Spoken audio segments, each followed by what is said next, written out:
Yeah. Devon's was the last person we forgot about. But yeah, so like for me, I think right now, like honestly, I mean a lot of it has to do with editing, which sucks because as we know, there's a lot of things that go on that isn't fully captured on the TV experience. Not the story they want to tell.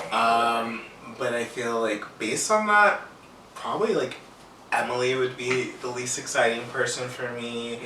I think I would be disappointed if Jonathan won because like I feel like even though I did say that like I would understand how he could win, I do think like out of everyone else that's left, he's like he's least maybe like my persona non grata just based on like how he played earlier on in the game, even though I fully understand the strategy. Yeah. I can't imagine a world where I feel like he would deserve that win. I don't think he's if he gets through this moment right now, then we'll see what happens, and that would take some kind of savvy game playing. But I doubt that's gonna happen, and I don't see it for Emily. I think that she's just played like a very messy, chaotic game, where people have had to like save her also, and like Christian primarily has had to like come and save her. But also I didn't like Devon's at the beginning of the season. However, he's really been winning me over recently, and I've just been enjoying him play the game. He's fun. I do think he's messy. I am still upset at like how he's eliminated some of my faves.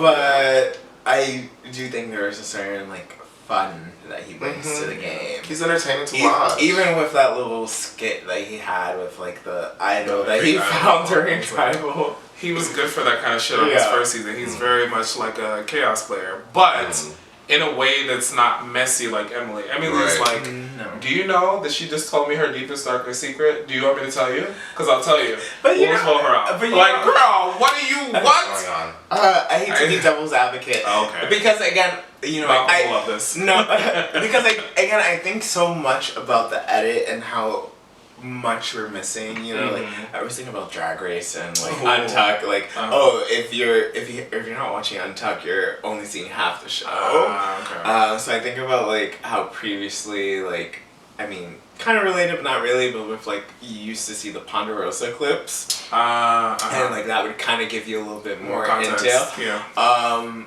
Again, I do think that Survivor sometimes like really struggles in capturing what exactly is going on that led to the winner winning, especially in the most recent seasons, where like oftentimes I feel like the viewers are kind of like left with like, oh, in the last 3 episodes, I guess we see why the person won. But like before that, you did not care about this woman. So, emphasis on woman. Right, literally.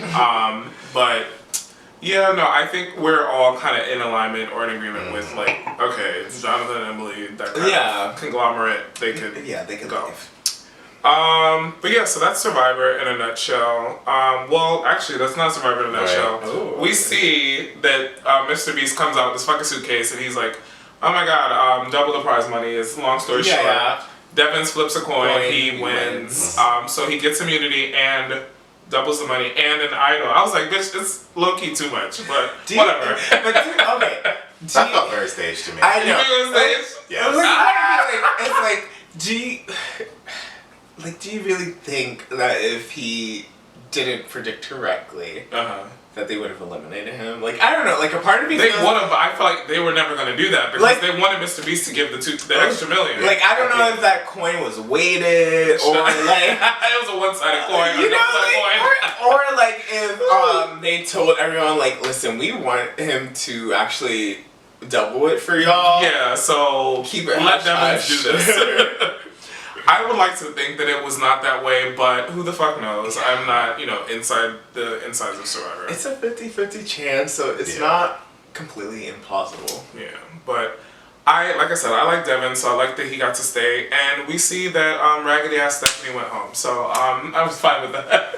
Yeah, I mean, honestly, that little alliance is dwindling so MAGA. one, and I hope that Sari, Rizzo, and Tiffany and Ozzy all stick strong in their numbers. Mm-hmm. I mean, I do, again, as I mentioned, like, my one fear is that for Suri, she doesn't have an advantage. She does. I mean, she has the extra vote, but, like, again, being with two people that have an idol, what does that mean for her long term?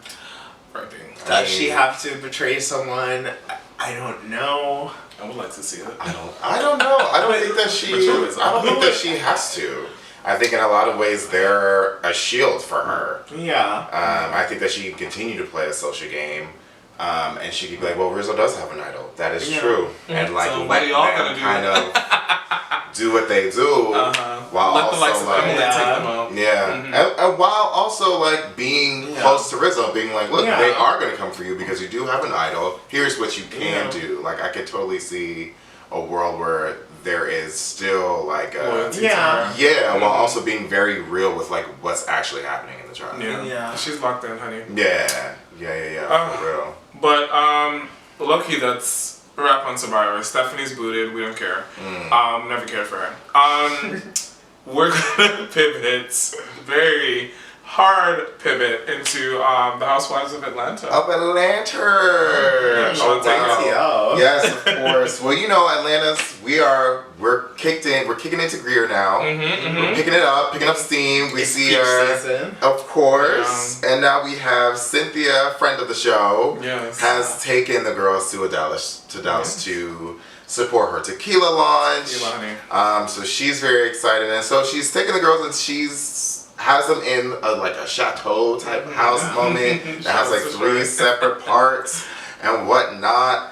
But there's drama that's like amongst the room assignments, which there's always is, and every time I'm like, girl, it's not that deep. They can never get it right. Oh my gosh, ever. So, but we see particularly with Kelly, with Shamia, with Pinky as well involved, and K Michelle. To a certain point, when we're back at the house, I feel like that's where a lot of the drama is this episode. But a lot going on. What did you think about Cynthia's reasoning for putting Kelly and Shamia in the? I thought that she was right.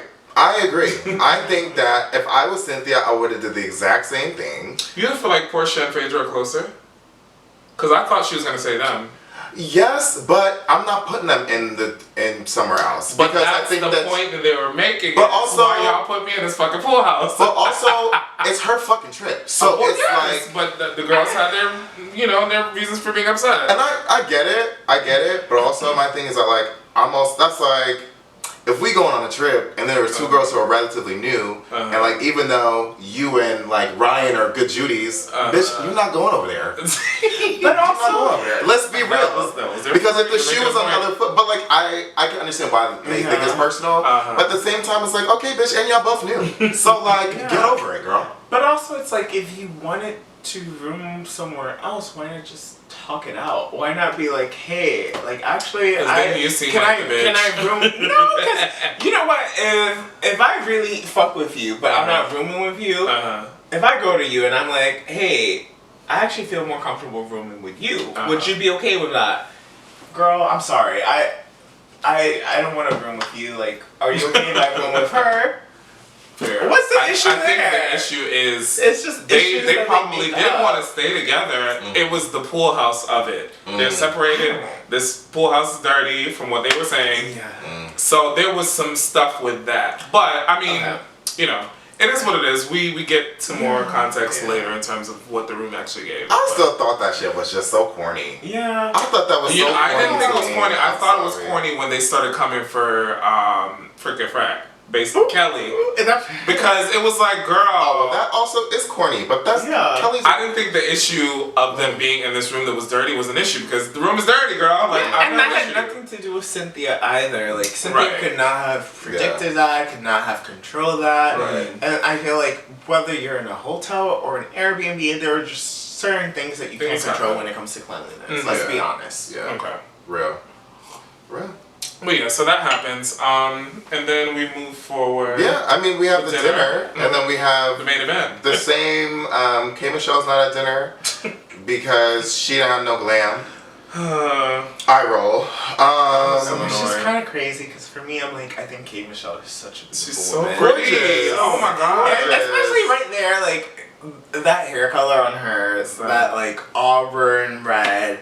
I thought she looked so fab, and I'm just like, what do you mean you don't have any glam? Like you look great. so good. You look great. She looks fab. So I thought she should have sat her ass down in that dinner and ate the sea bass.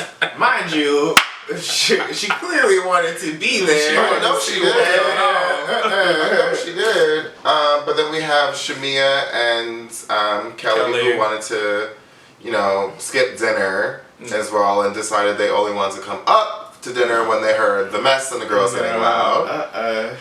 But speaking of the girls who were getting loud, it was primarily, we saw Angela, Pinky, Phaedra. There was a Phaedra moment with Pinky where they rehashed. So they were talking about, Pinky eating meat, allegedly. And what gagged me is the truth came out. I was like, my girl Phaedra's innocent. They said no, it was motherfucking Kelly. Kelly talking about something, I don't know, because that bitch eat meat. Yeah. And Shamia laughing. I was like, okay, I see why y'all don't like Shamia. Because I was really trying to give Shamia a chance. But for you to give all this energy to Phaedra, knowing that you just had a conversation with Kelly, who literally said it, I'm like, sister, what did Monique say? She burned too many bridges. There's nothing I can do for her. There's nothing I can do for you, bitch. Because what the fuck? Messy. I was annoyed. Messy. But we'll get into the big meat of it after this commercial break, honey. No, because that pissed me off.